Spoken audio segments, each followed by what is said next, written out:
All right, EntreArchitect community, it's 4 p.m. Eastern, which means it's time for the EntreArchitect Context and Clarity live conversation for Thursday, August 25th, 2022. Thanks for joining us today.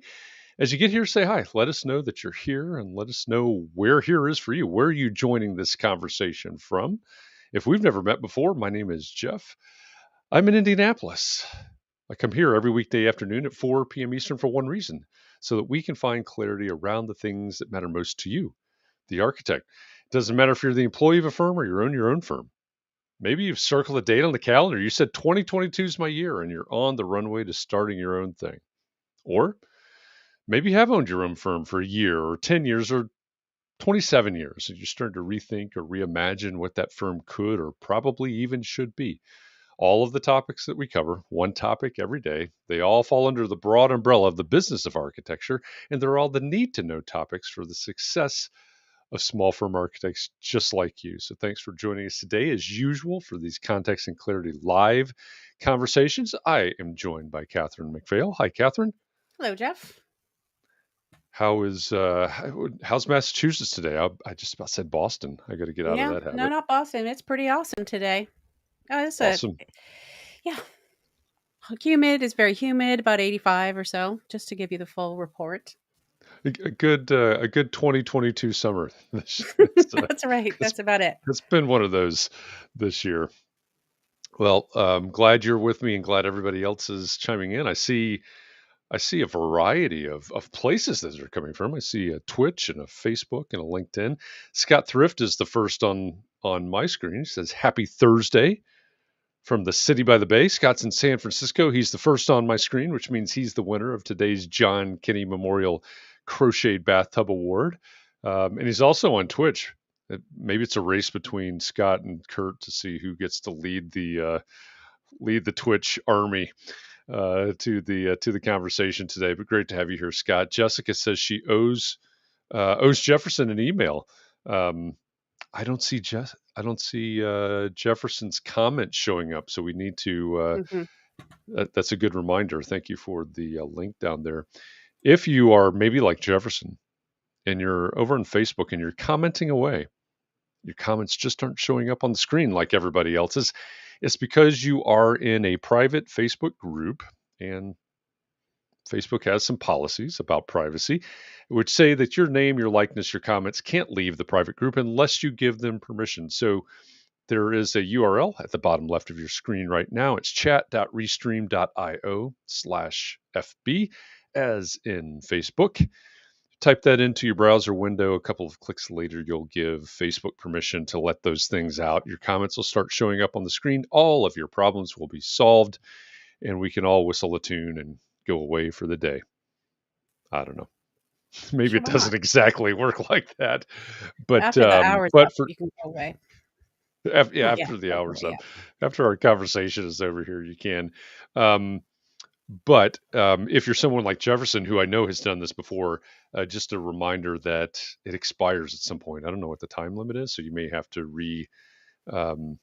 redo the permissions there. So chat.restream.io/FB is the place to go to click around a couple of times and give Facebook permission to let your comments out into this conversation here.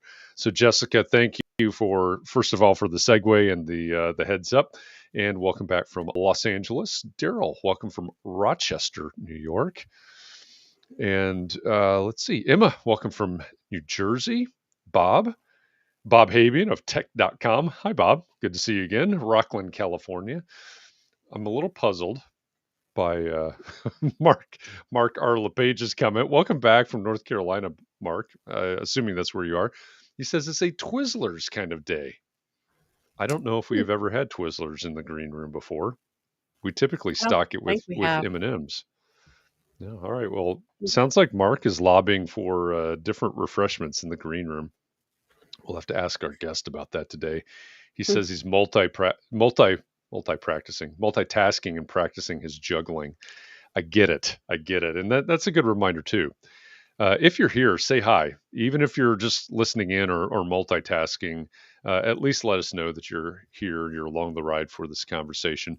Christian's joining us from Ithaca, Tim from Stockton, California, David Phillips. Hi, David Phillips. From GM, which is also known as Georgia. Welcome back, David. Rick from Winnipeg. All right. Is that our first? That's our first jump outside of the States today. Yes, ma'am. Well, I actually think he said good morning. I mean, good afternoon. Oh, Yeah. okay. I got It it. was an inside Thank you joke for from this that. morning, Jeff. It's been a long day. It has been a long day, and thank you for the reminder. We covered um we covered these things this morning in Clubhouse. What does GM mean or GA mean? Or all of those other strings of letters that some of us old folks don't understand. Brian Hey, McCartney, welcome some of back from us. Ohio. Some of us, some of you understand all of those things and emojis, and good for you. Good for you. I stay away from those because they terrify me. You know, it's easy I'm to just, embarrass yourself using emojis. yeah, I'm Incorrect. afraid I'll have an emoji misstep somehow. Tim says the Architects and Allies group feed was empty. I was the only one there. Had to move back to EntreArchitect group to see any comments from our Facebook friends. For some reason, Context and Clarity showed up there first. Yeah, I have no idea. I have no idea the technology behind how this gets pushed out. Hopefully, it pops up in the Architects and Allies feed. But if that's a great reminder as well. If you're new here, first of all, welcome. We're glad you're here. Um, this is streaming out right now to the EntreArchitect community Facebook group, to the Architects and Allies Facebook group, to the EntreArchitect YouTube channel, to the EntreArchitect Twitch stream, to my Twitter feed, and my LinkedIn account. So you can watch, listen, and comment from any of those places. It's great to see everybody here from a variety of locations today. Glad to have you all. Maria, welcome from Southern California. And I skipped Mike Maines. Yep. He says he's on the road somewhere in Maine. So it's good to see Mike Maines from Maine is still in Maine, because if he wasn't, I'd be confused. Welcome back, Mike. Glad you're here. Janine, greetings from Arizona. Okay. All week, we have been talking about the people side of your business. And the reason that we do that, again, if you're new around here, new to Context and Clarity, we do this thing called Context and Clarity Live every week. We have a special guest. We know what we're going to talk with that guest about, and we shape our entire week around that conversation. So we've been talking all week about how do you hire, how do you retain, how do you recruit, how do you retain, how do you manage, and all of that is leading up to what I think is going to be a great conversation today with our guest. Um, Many of you, I think, are familiar with him. So let me just go ahead and introduce him. We'll bring him in, and then we'll ask him about all the treats that are in the green room, see what his Mhm. preference is. Twizzlers, M&Ms, could be anything, really. We'll find out here momentarily. Our guest today is a Melbourne based mentor and founder. He's an entrepreneur and business coach whose passion is helping firm owners to realize their personal potential and the potential of their firm. He's the chief mentor and a co founder of ArchiBiz. Ray Brown, welcome to Context and Clarity Live. Good morning. Good morning. Welcome. It's Friday in Melbourne and it's cold and wet.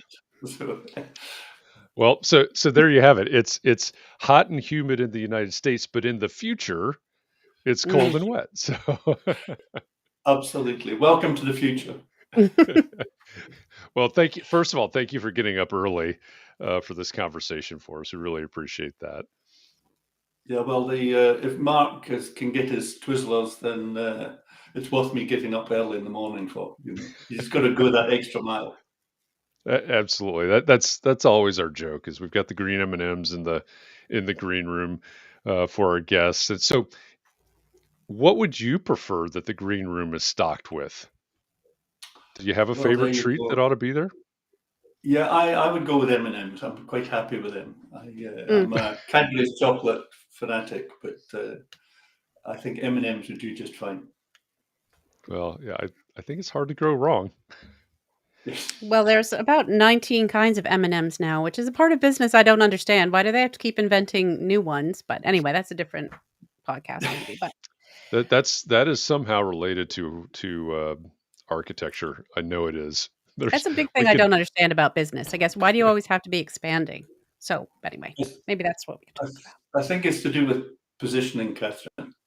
So Mm. it's trying to pitch to everybody and all the markets. You've got to be quite big to be that wide with your positioning spread. Yeah, I think that's a really great point. Trying to be, I guess in a way they're trying to be everything to everyone, and we talk about that a lot around here. We do talk That's about that a lot. Yeah. yeah, that's a no-go for small architecture firms. Um, Ray, I mentioned that you're a co-founder and chief mentor, and I love that title. That's great.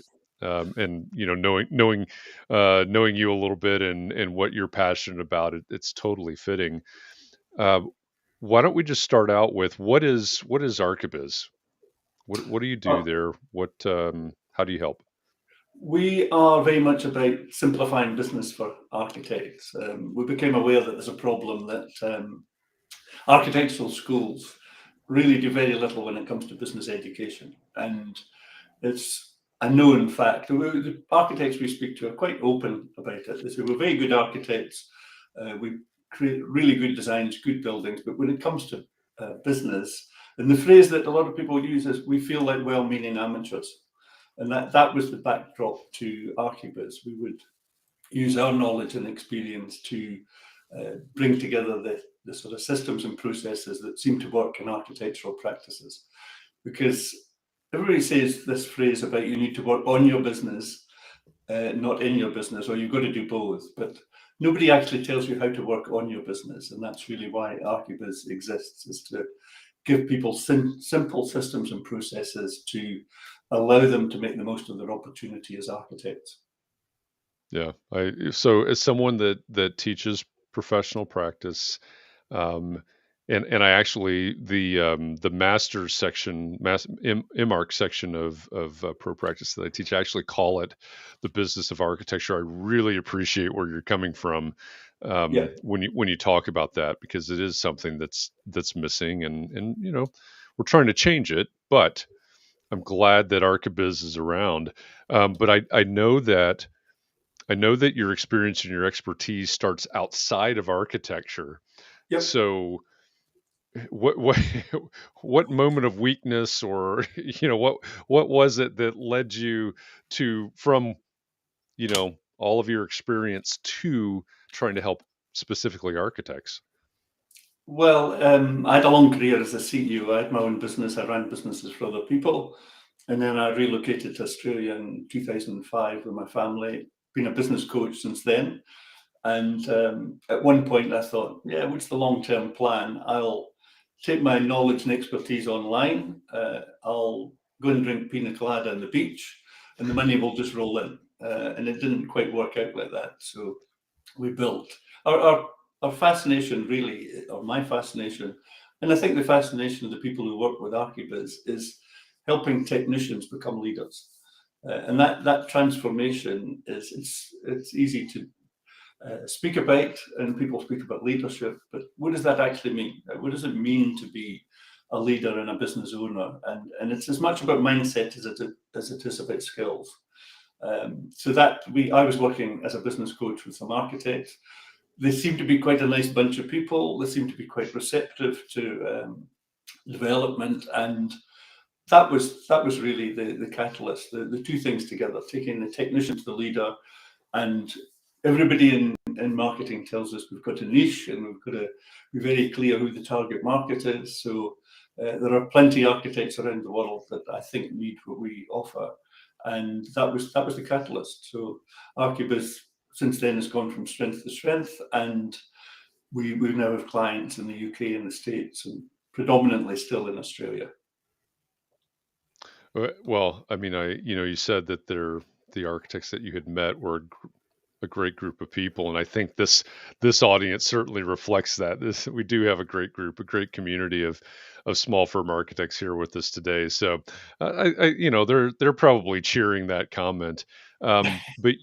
But you mentioned leaders and technicians, which I think is a really important point that you make.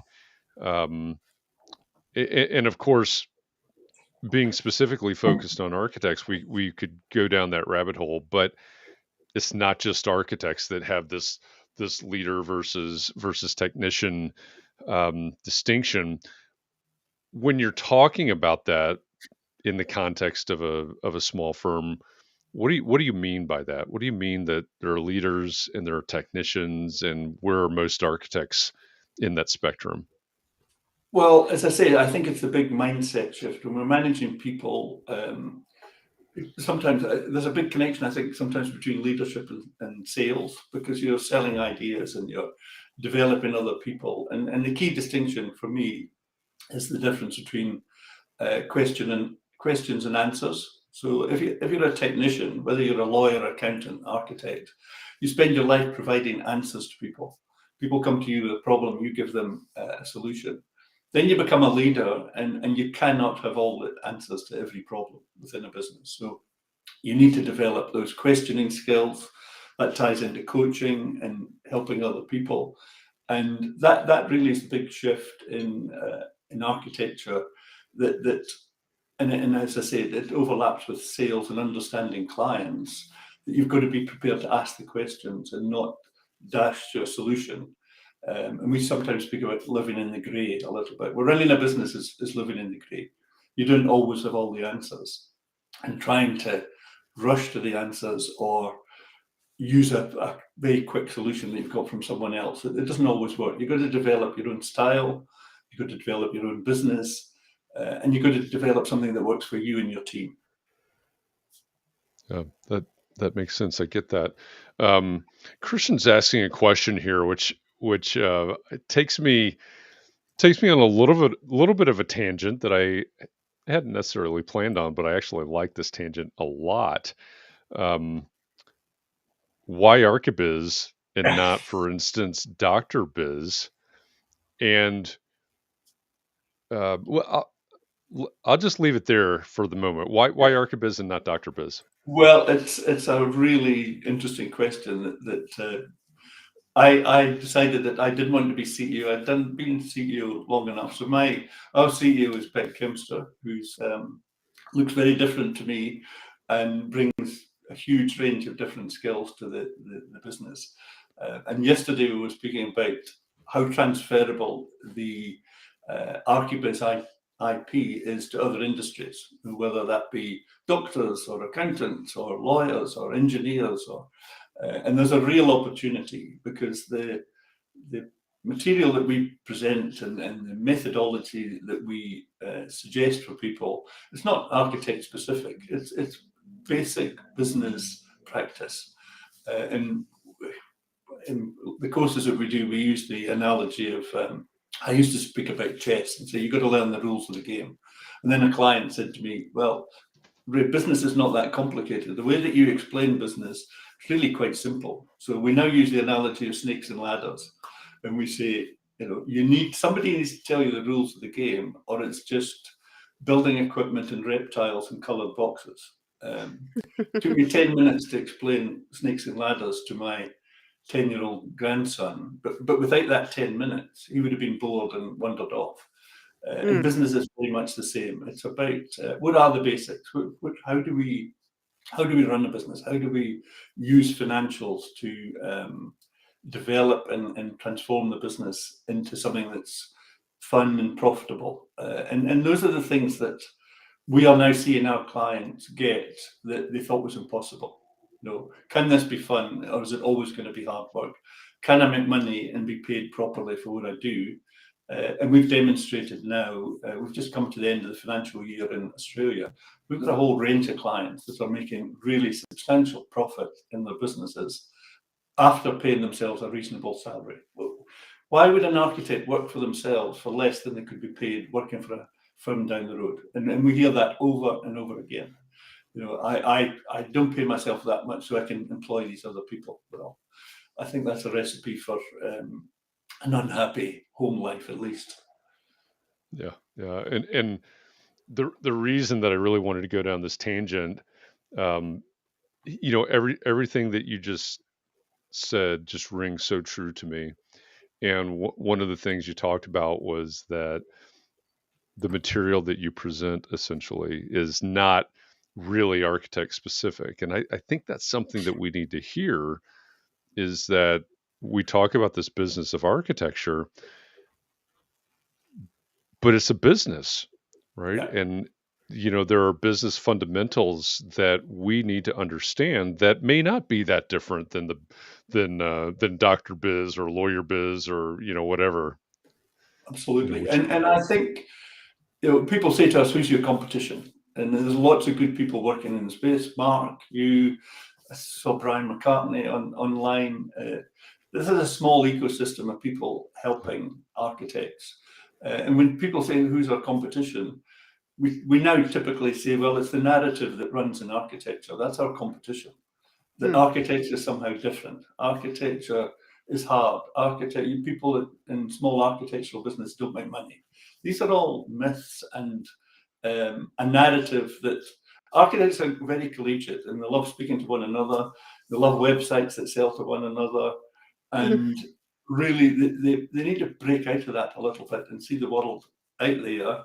And that the problems they have are the same problems as every other type of business: finding people, finding clients, running a profitable business, developing efficient systems and effective systems. That's no different from any other business. Yeah. I have a theory about why architects don't want to sell or want to talk about business, really, is because that years ago, 100 years ago or more, it was a gentleman's profession, and it's not polite to talk about money or look like you're trying to work for money or anything like that? Do you think that could be the source of our problem? I think we have a quote in our what we call the DAPS course, Designing Architectural Practice Success. And the quote is, I think it's from 1909, it's the American Institute of Architects, effectively banning advertising in architecture. And you put it up there and it still jars every time I read it, because how can you possibly have any kind of commercial operation that doesn't tell the world what it's about? It tells the world who you are, the problems you solve, and what makes you different from other people in the same market. That's marketing. And to think that, and I think you're right. I think the legacy of that type of thinking, and it's perpetuated sometimes. Some of the conversations that we hear, the story of the start of ArchiBiz, we put architects around a table, and the first question that we asked, we had a whole range of questions we were going to ask in the evening. The question was, what's the value of architecture? And we got thrown out the restaurant at 10:30, and we still hadn't come to an answer that everybody could agree on. So there's this thing in architecture that people, well, of course, people understand what an architect does and what we do, and the market doesn't understand what an architect does. So it's therefore sometimes not prepared to pay for the full value that they're getting, because they don't know what that value is. Yeah, I think that's a good point. And Katherine, I think what you're bringing up is really important. Agreeing with that, and it reminds me that it was 2013, maybe 2014, 2012, somewhere in there. I was preparing to do a talk at a conference, and as I'm preparing a talk, I'll post things and I'll ask. I'm trying to get a feel for what people care about, that are going to the conference, et cetera. And it was going to be about social media for architects. And somebody responded. I've got a screenshot of this somewhere, but someone responded and said, it was exactly along the lines of what you were talking about, Ray, was from the Code of Ethics back in whatever years those were. They said, what you're talking about, social media for architects, what you're talking about is not ethical. It should not be a part of architecture. And that was, what was that, 9 years ago? I don't know what the math is, 10 years ago. So yeah, I think that's exactly right. There's still that current somewhere. Hopefully it's dwindling, I think, but I think it's still there. Yeah, I think there's a lot of, I think if you look at architect websites, just as a starting point, they all look the same. The words are virtually the same. You can interchange paragraphs here and there. But the people who do get it right, and I was looking this morning, one of our clients, Maytree Studios in Brisbane, they are worth having a look at, because that, when you arrive on their website, you absolutely know that they're different. This is not the normal architectural practice. And they take you down two routes very quickly, either down the people route, and that's a picture of smiling faces and the team around the table. And if I was looking to join an architectural practice and I would want to see that smiling people. I want a fun place to work. Then the other channel is looking at the projects and the work that they do. So they capture who they are right up front, what makes them different, and then they give you the option of the people route or the project route. And that simplicity of understanding that some people looking at your website are going to be different. That your clients are going to be a range of different people, and your website is one of your biggest tools for attracting new staff. People always say, how are we going to get staff? How are we going to retain them? And yet you go to the website and there's nothing on the website that tells me this is an exciting place to work. Yeah, they do nice work. Yeah, but all architects typically would claim to do nice work. That's not enough. There's got to be more of a story to your firm than the work that you do. And I think how you portray that in the website, for me, it's a real differentiator. When I look at an architect's website, I can tell right away that, is this the normal narrative, or is this somebody that's got something, given a little bit of thought to their positioning and how they want to be portrayed through their website? I'm glad you brought that up, because as you well know, that's one of the big questions right now, is how do I find the people, right? We're so busy. We need to find the people. And that's why we've used that as a theme for the week, starting out with how do you recruit, and then how do you retain, and then how do you manage. And of course, as we talked about the recruiting side, we touched on websites and things like that, but there's also the fear.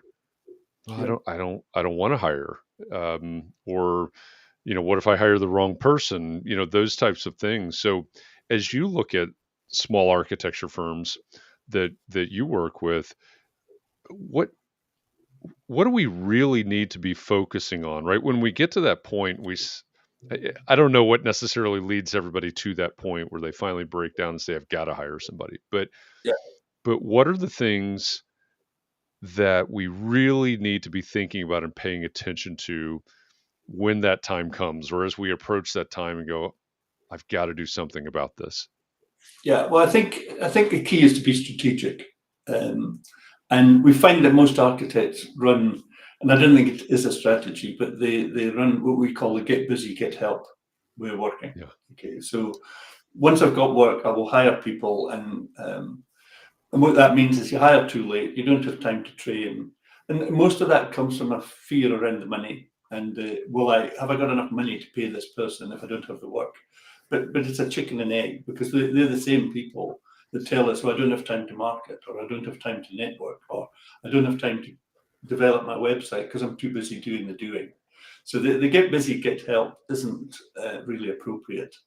And the second part is, what is the vision for your business? What are you trying to create here? And what does it look like when it's finished? I love asking architects could you just show me the drawings for your practice? And they kind of look, that's a bit weird question. But you wouldn't start building a house without detailed drawings, a real clear picture of what it looks like when it's finished. And yet architects will lay a few bricks and build up their website and add a person in.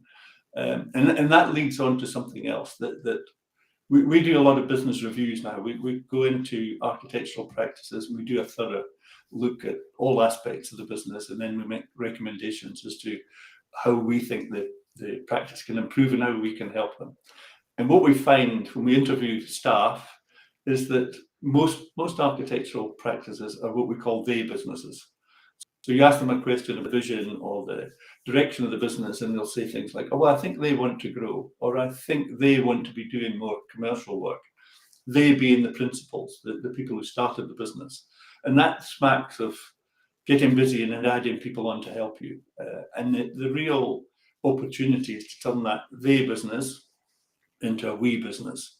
And it's we the company that it's not the leader of the business that has, because it's not them that have the vision and the purpose and the culture. It's the business itself. Okay, and I find a lot of architects, they can't separate themselves from the business. We spend a lot of time saying, you are not the business. You're an employee. You're maybe a shareholder. You maybe run a board, and you're a director of the company. But you need to think of your business separately, because people come to work for the business, not to work for you. And that's the way it should be. So everything should feed into that. The who you are, where you fit in the market. Are you top end, bottom end? What kind of work do you do? What do you specialize in? What do you want to be known for? I mean, these are all questions that every company should be asking, and every company should have a ready answer to that. When I had a classic example last week with a client, and they said to me, we were interviewing for a new member of staff last week. We were down to the last two. And I thought they were saying they had two candidates and they were down to the last two. No, it was the candidate who had narrowed his opportunities down to two companies. And they were one of the last two companies, and he was going to choose between them. And they lost out. They said, oh no, we didn't get this really good candidate because they went to someone else. But that's a big change in the world of recruitment. So you need to be attractive, and it's not all about money. It's going to be about culture and purpose and vision and just being a good place to work. That's how you'll keep people. That's one of the things that I was talking to students about this morning. In fact, is hey, so this group of students are fourth year students, and they'll start their internship period in January, I guess it'll be. And that's one of the things I said is, listen, you have a great opportunity. We don't always have that, right? Depending on the cycles of the economy, sometimes the job market is not good. Right now, you as a student looking for, or someone looking for a position, hopefully you have options. And so you get to go in and look, and you get to talk in an interview about these are my goals. This is what I want to do.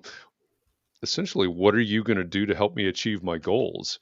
And I think when you flip that around, that puts the pressure on people on firms like this client that you're talking about. Yeah, absolutely. And it's not always about what you do for your clients. It's what you do for the staff. And I think your potential clients respond to that too. They like to see a company that's a bit more rounded. And I mean, we speak a lot about what's your story. How do you tell the story of your practice? And sometimes say, well, if you meet somebody in the pub or the wine bar at night, and someone says, "Who do you work with?" What does a staff member say?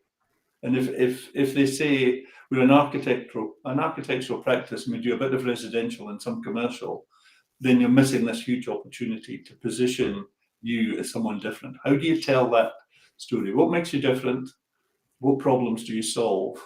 And how do you encapsulate that in something that piques people's interest? And so that we spend a lot of time helping people. We call it the sandwich story. So the one side is the problems that they solve, and the other side is what makes them different. The meat in the middle is the same for every architect. They all do the same type of things in a different way, but you need to find a way to tell that sandwich story. And everybody in your practice should be able to tell that story. Yeah, I like that. You said something a couple of minutes ago that I think is a really, really important concept. That it's basically the idea of separating yourself. You're an employee of the firm. Yep. And I don't know. We talked to Jake and Aaron at Out of Architecture maybe 3-4 months ago. And one of the things that we discussed, which I think it resonates so much with me and my experience with this community and beyond, and in the profession of architecture, the business of architecture, they called it a noun problem, right? It's when we get so wrapped up in the noun. I'm an architect, or however you answer that question, right? And I love what you just said about you're an employee of the firm, because to me, at least in my head, the way I'm working this out in my head is that's a way to remove us from the noun problem, right? This is the firm. This is what the firm does. This is, all of those things, and I'm here, as something that's different. How do you, when you're, can you explain more? From the point of view of a small architecture firm, maybe they're a sole practitioner, or maybe they have a couple of employees. But what does it mean for the leader of the firm to be the employee, not the firm? I don't know if I explained that very well, but Yeah, no, I think the technician and leader conversation, that as an architect, inevitably you're going to be doing work of an architect. Okay, but there's a second part to that job too, and people say we can walk them through them at the same time, because you've got to be capable of doing that. We ask our clients to consider 3 questions. Okay, that's question 1, and that's a big question. How much leadership do I need to do? And people need to be doing more than just the work that's in front of them. So am I doing the right things? The second question is, am I doing those right things right? If the first one's about priorities, the second question is about competency. Do you have the skills? And where we fit in is to give them the business skills so they can be doing the right thing, be doing them competently. And then the last question is, am I doing the right amount of those right things? So that's the time management question. Am I spreading my time? That's a key resource, time. So if you spend a whole week doing architecture work, and you find that the business side of the practice or firm is going off the rails, then that's because you're not doing the right things. And you may be doing the right things, but you may not be doing them competently. That's well-meaning amateur thing. So I think it's how people lead their practice is going to be different for different people. You need to make your own choices as to what business ownership and leadership means and looks like for you. But you can't ignore it. You can't working hard and sort of pushing through is not the answer. You've got to stop and think. You've got to say, what does this firm look like in 6 months' time? Am I doing the things tomorrow or today or next week that's going to make a big impact on how the practice looks like in 6 months or a year? What do I want it to look like in 6 months and a year? And the technician piece comes in there too, because you need to have that vision without always putting the technician hat on. And the technician question is how. But how are we going to get there? How are we going to do that? How are we going to grow? How are we going to get more clients? You've got to believe. You've got to say, if you're capable of delivering, having that, whether it is 10-person practice, 5-person practice, get that solid as a vision, and then do what you need to do tomorrow. Do what you need tomorrow and the day after. That's as much as you can control. Those two, and the next steps, absolutely crucial. Yeah, that makes sense. We can only control what we can control. For somebody that's, again, maybe they're a sole practitioner, maybe they have a couple of employees. As you well know, right, there a lot of these firms, or a lot of people in that scenario are struggling with exactly what you just described. How do I wrangle this thing? How do I wrangle this, get the work done, lead, all of those? And so then I think one of the questions, and I think Nicole asked this maybe in Clubhouse this morning. So as I start to wrangle those things, I also need to be looking out into the future. And you just said, what's this look like in 5 years? So what does it look like to not only wrangle the things we have to wrangle today, but then evolve into some sort of growth mode for the future?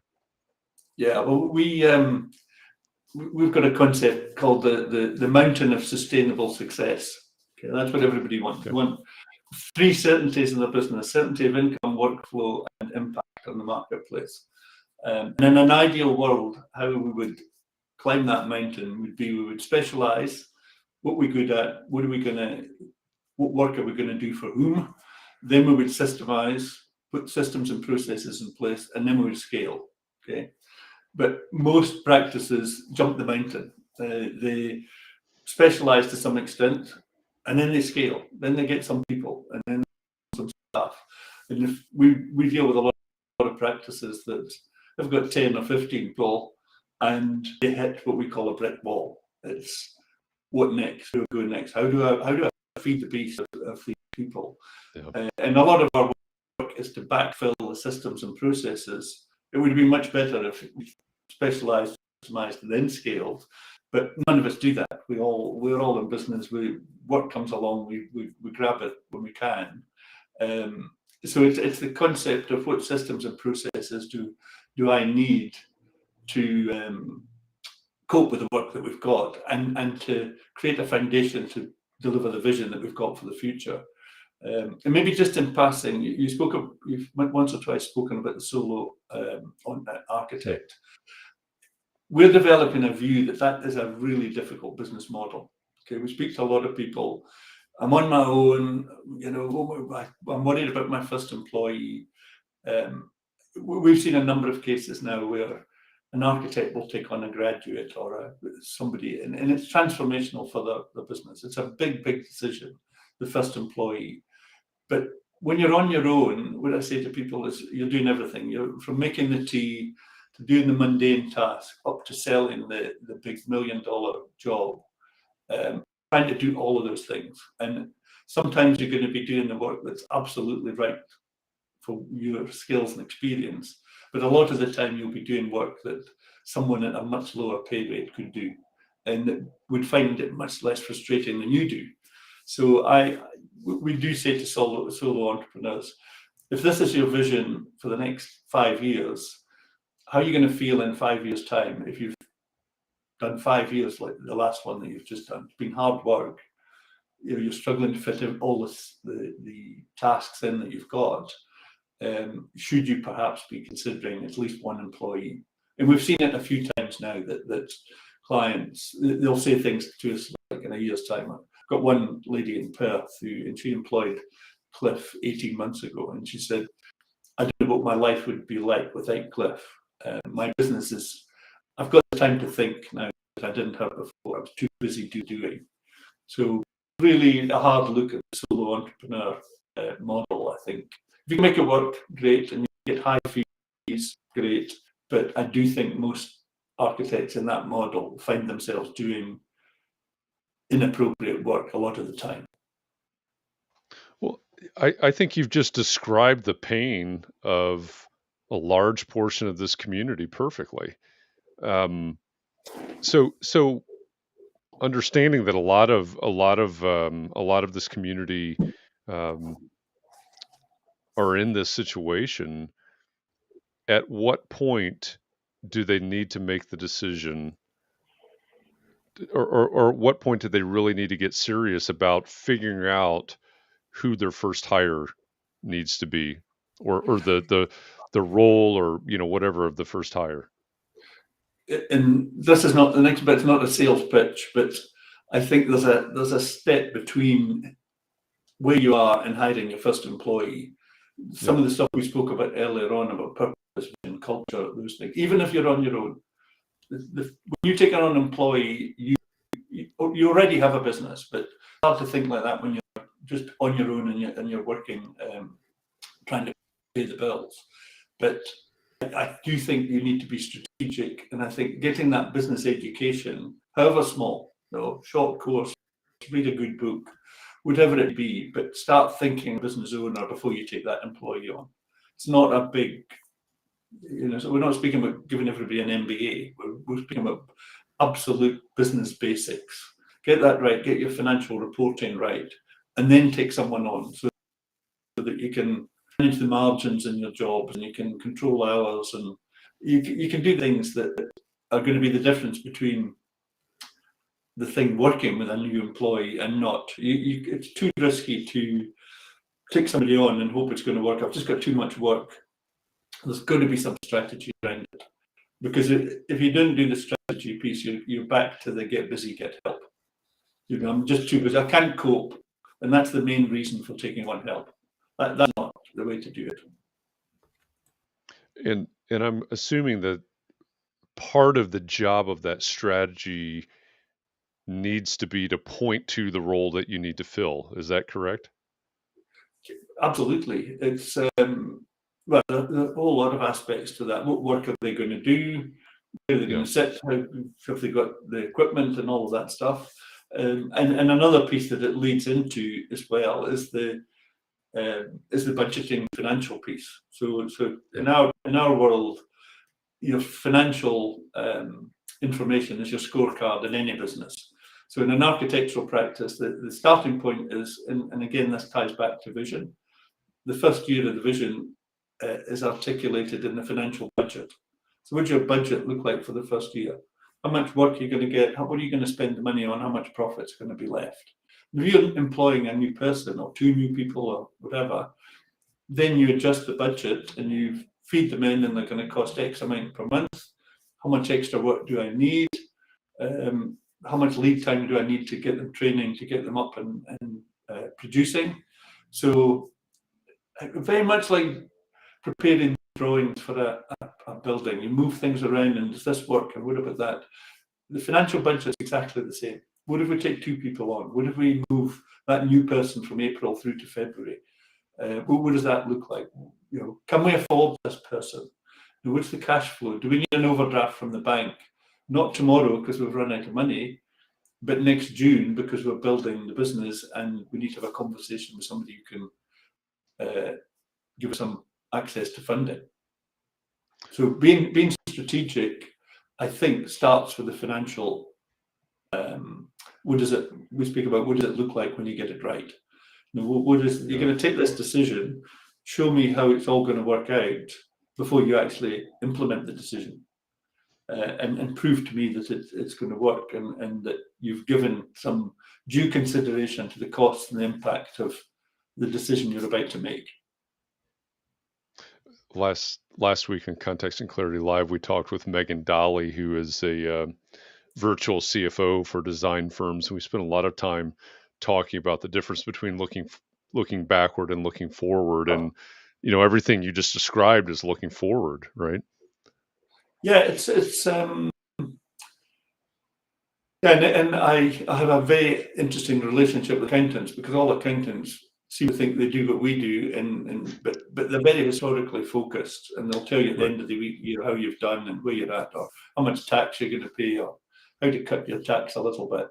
But when it comes to, and you said CFO or a management accountant, that's somebody that they can extract what we'd call actionable insight from the numbers. How do I use the numbers to improve the performance of the business in the future, make the performance of the future more likely to be successful? And the financial aspects of that it's absolutely crucial. So in any business, you've got finance, operations, sales, and marketing, and all of them are important.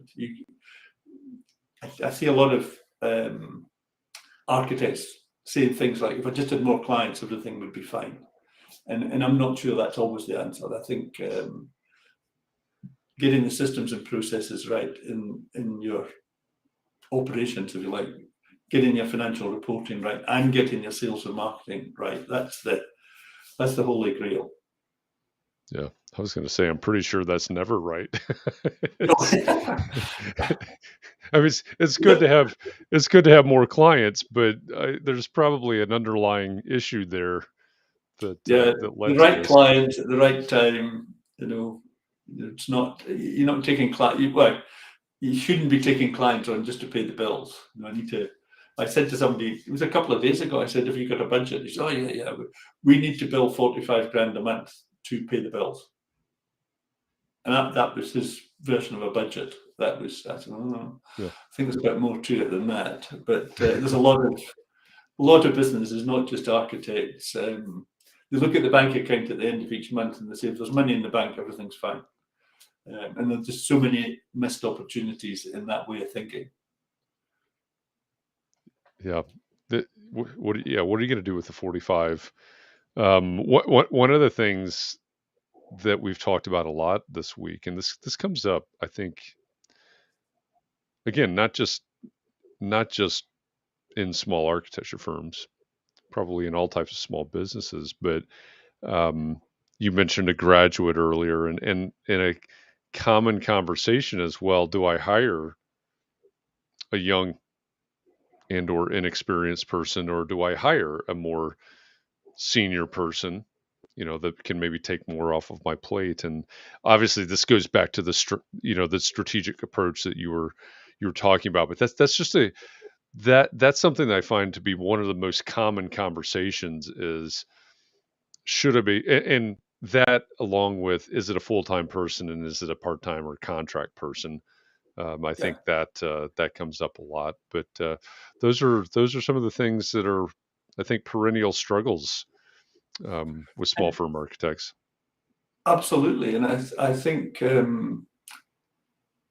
it's, as you said there, it's the same in every business. I think if architects could just realise that they're in business, and none of these problems are unique to architecture, and the whole world is thinking about these, particularly at the moment, because there's a shortage of people. But we tend to flip it around and say, how lucky are you to be an architect? You're in a lovely office. You've got work in progress for the next 4 months or 5 months. You've got plenty of time to work to fill the pipeline. If you're in retail, you don't know who's going to come in your shop tomorrow. I was CEO of a sandwich business, and that's tough. That's 7 days a week. You deliver sandwiches tomorrow. If your vehicle doesn't turn up with the sandwiches, you're out the door. Somebody else will deliver the following day. So that, there are much worse industries to be in, and much more difficult business models to run than an architectural practice. But if you try and run it without the business skills, to me, you've only got yourself to blame. You need to fill that gap and know what it means to run a business and build a successful practice. Even that thing you were speaking about do I take this person or that person, graduate or person with 5 years experience? Let me see the two budgets that reflect the road. Tell me about the work that you're going to do that you can't do now if you've got a senior person, and what would the impact of the graduate be? But really think it through and don't make it such a simplistic decision as a graduate or an experienced person. Who knows? Where do you want to be? How quickly do you want to get there? And how much investment are you prepared to make that journey? Yeah. Don't boil it down to it's either a $70,000 or $150,000 decision. No. Exactly. And maybe the $150,000 decision is the right one, but what if you can't find them? What if they are really and there's a sort of unicorn out there of this person that comes into an architectural practice that's a perfect cultural fit. They've got all the experience, the kind of work that you do, and they're just going to slot in like a piece of jigsaw puzzle. And I think to some extent, growing your own has got a lot of merit in an architectural practice. Yeah. I have a question about DAPS Live, and because listening to these conversations as I do, I realize that I don't really know what you're talking about, to be honest. So I feel like if I wanted to take a class, your DAPS Live is, for example, that's for small firm and mid-size architecture firms. We were talking this morning about how we have micro firms. Those of us who just have ourselves, we're micro firms. So is someone like me who just is working by themselves, doesn't have any employees, would my business be too small to benefit from something like taking? Not at all. Absolutely. So our product range falls into. We're about to start DAPS Live next month. That's a group session with sort of 8-10 architects, and we run that over 8 weeks. The sort of flagship prep. We do that same thing as a pre-recorded version, and then we've got what we call the practice improvement formula, which is a sort of $1,000 course. We're experimenting with a few other things too. We've got an program where we bring together really small practices, and they work together month, as if having a board meeting. So the board meeting, we haven't spoken about it today, but that's a big part of our methodology, the once a month strategic conversation. But Katherine, in terms of you would love the DAPS program. You would hear stories of other architects. You would hear how they implement the material. You can see people transform over 8 weeks from I'd really know nothing about business to, gee, this is simpler than I thought, and you'll never guess what I did last week. We started some of this stuff, and it's working already. So by all means, yeah, get yourself in the DAPS live program. It's not too late. Not like too late. 26 years of doing what I'm doing, that I can change. I can still change. No, hey, let's not speak about age, because I've got a few grey hairs here. I should be lying on the beach drinking pina colada. You should be. Yeah, you should be. No, we have a lot of fun on these programs, and we give a. Beck will hate me saying this, but we do. I work on the principle that it's 100% money back guarantee. If you don't get what you want from these programs, just phone me up and I'll give you your cash back. We don't need the cash that badly, and we haven't had one person ask for any money back from any of the programs. So what we're Did you say you don't need the cash that badly? Is that what you said? I did say that. Yes. Yes. If you don't think you've got value, I don't want you out in the marketplace saying, I paid for this thing and I didn't get value. I'll happily give you your cash back if it's not what you want. But I will get in such trouble later on today from Beck. You can't say that. Don't say that on a program that's being broadcast all over the world. But the point that I know it was tongue in cheek. It was a little bit of a joke, but Katherine, you were saying after 26 years. Yeah, no, I wasn't to joking. me, that's. I know I was trying to soften that a little bit. Oh, okay. I think one of the great things about our community is that we do have people that have had their own firms for 26 years, and we have had people that have started their firms since the world shut down with COVID. And as you were talking about DAPS and DAPS Live and the different offerings, which let me pop this up on the screen. If anybody that's out there that's watching this, you can check. You can go to the ArchiBiz website. I just dropped the URL on the bottom left of the screen.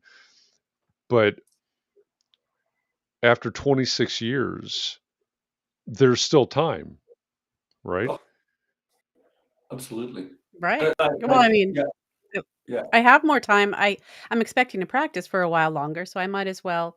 And I have a feeling that I've been doing things, little bits here and there. I just need a book or a course or something just to make me feel like I do know. Yeah, I think that's a really good point, and I think it's a point of difference. A point of difference that we have, that we do take, and this is no criticism of other specialists who are doing really good work, the Ian Play on fees and Brian McCartney, and there's room for everybody. Where we tend to fit in is the sort of overall picture of, how does this all fit together? How do we, right back to the beginning when we said, you've got to work on your business, not in your business. What does that look like? And this once a month meeting, like, people have board meeting in board sectors for a reason, because one time in the month when people can be strategic and they can step out of the day-to-day and say, what are the numbers telling us? What are we going to do next? What's the pipeline looking like? And really record that over time so that the trends in your business, your performance against the budget. And if you continue like this, how's it going to turn out at the end of the financial year? You will have some sort of forecast. That's basic business practice. But if you haven't been taught and you're not doing it, it's bound to have an impact on your business, and it's not positive for sure. That's a nice way to say it. It's not positive. Well, this is. I hope everybody is taking a lot away from this conversation, because we've covered a lot of ground here, and it's all very, very valuable information that you're sharing today, Ray, and I really appreciate that. I appreciate the focus on the strategy and on the people and on just the basics of architecture being a business. So thank you very much for this conversation today. Absolute pleasure. Anytime. Enjoy it. I'm passionate about what I do, Jeff and Katherine. So I say I've got the best job in the world. So all good. Yeah. Anytime. Yeah, I appreciate that. And that's the passion definitely comes through. Even in the fact that Ray got up in the wee hours of the morning to talk with us, in the wee hours of the future to talk to us back here in the past today for this conversation. So again, thanks for that. Everybody out there, we thank you, whether you're watching this live or you're watching the recorded version of this. Thanks.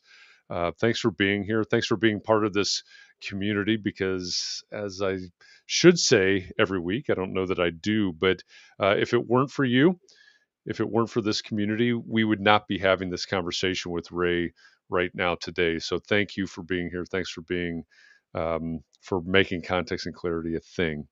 As we look forward, two things that you need to pay attention to. First of all, tomorrow is the last Friday in the month of August, which means it's time for our Context and Clarity Book Club discussion.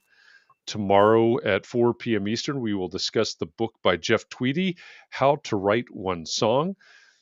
So join us for that tomorrow at 4 p.m. Eastern. And then looking ahead to next week in Context and Clarity Live, Betsy Oldnick Doherty of Perkins Eastman will be our guest. So I will post more about that Saturday morning just to give you the announcement and say, hey, what do you want to talk about next week? You did a bang up job of suggesting topics and a theme for this week that are related to what we talked about with Ray today. I thought it was a fantastic week of talking about the people side of your business. So I thank all of you for all of these great conversations this week. And Ray, obviously, especially thank you to you for joining us today.